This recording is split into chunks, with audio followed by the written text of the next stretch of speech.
ካመሞት የለም እግዚአብሔር ያለ የመሞት ዜና ሲያወራ የዋለ አልሞትኩም አለው በሕይወት ለካ ወድቆ አይቀርም ኪዳን ያለበት ካመሞት የለም እግዚአብሔር ያለ የመሞት ዜና ሲያወራ የዋለ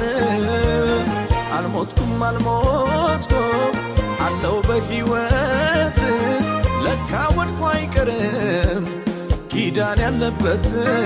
ካመሞት የለም እግዚአብሔር ያለ የመሞት ዜና ሲያወራ የዋለ አልሞትኩም